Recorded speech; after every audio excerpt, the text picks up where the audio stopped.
और European union के बीच चल रही टैरिफ वॉर अब सिर्फ इलेक्ट्रिक व्हीकल्स तक सीमित नहीं रही, बल्कि इसका असर दूध, चीज और क्रीम जैसे रोजमर्रा के प्रोडक्ट्स पर भी दिखने लगा है। दरअसल चीन ने यूरोपियन यूनियन से आने वाले डेयरी प्रोडक्ट्स पर 21.9% से लेकर 42.7% तक के नए टैरिफ लगाने का एक ऐलान कर दिया है। ये टैरिफ 23 अप्रैल से लागू हो जाएंगे।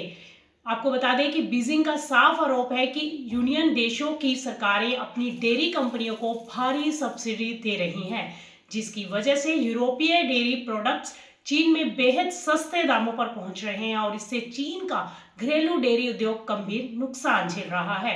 दरअसल चीन की कॉमर्स मिनिस्ट्री के मुताबिक ये फैसला अगस्त 2024 में शुरू की गई एंटी सब्सिडी जांच के नतीजों पर आधारित है। सरल शब्दों में इसे समझें तो जिस कंपनी को जितनी ज्यादा सब्सिडी मिली उस पर उतना ही ज्यादा टैरिफ लगाया जाएगा। अब इसका कंपनियों पर क्या असर हो सकता है? दरअसल चीन ने यूरोपियन कंपनियों को दो हिस्सों में बांट दिया है।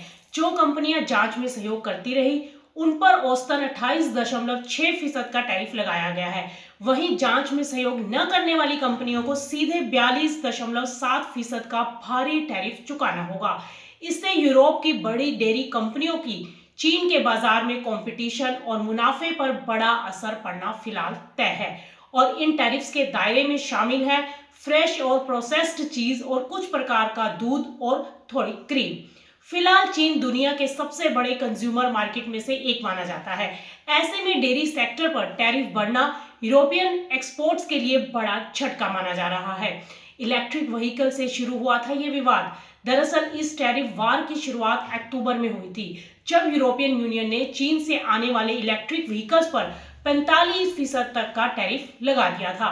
उसके बाद से दोनों पक्षों के बीच जवाबी कार्रवाई का सिलसिला तेज होता चला गया और डेयरी, पोर्क, ब्रांडी और अब कई ऐसे सेक्टर्स हैं जो इसकी चपेट में आ चुके हैं। अब सवाल ये उठता है कि इस चीन यूरोपियन टैरिफ वार का भारत पर क्या असर पड़ेगा। देखिए, सबसे पहला बड़ा मौका डेयरी एक्सपोर्ट्स।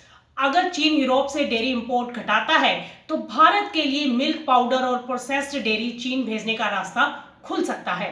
दूसरा फायदा, अगर इलेक्ट्रिक व्हीकल सेक्टर यूरोप अगर चीन पर निर्भरता घटाता है तो भारत मेक इन इंडिया और इलेक्ट्रिक व्हीकल पॉलिसी के दम पर एक बड़ा मैन्युफैक्चरिंग हब बन सकता है।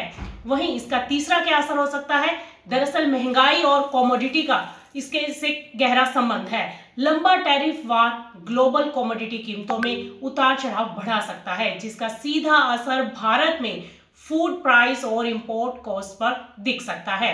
वहीं ग्लोबल ट्रेड स्लोडाउन, अगर बड़े ट्रेडिंग ब्लॉक्स के बीच टकराव बढ़ता चला गया तो ग्लोबल ट्रेड की रफ्तार धीमी हो सकती है, जिसका इनडायरेक्ट असर भारत के एक्सपोर्ट सेक्टर पर भी पड़ सकता है।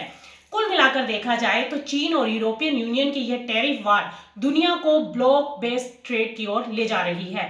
भारत के लिए यह समय सिर्फ सतर्क रहने का नहीं बल्कि रणनीतिक मौके पहचानने का भी है। सही पॉलिसी सपोर्ट और मजबूत एक्सपोर्ट फोकस के साथ भारत इस ग्लोबल ट्रेड टकराव के फायदे भी उठा सकता है।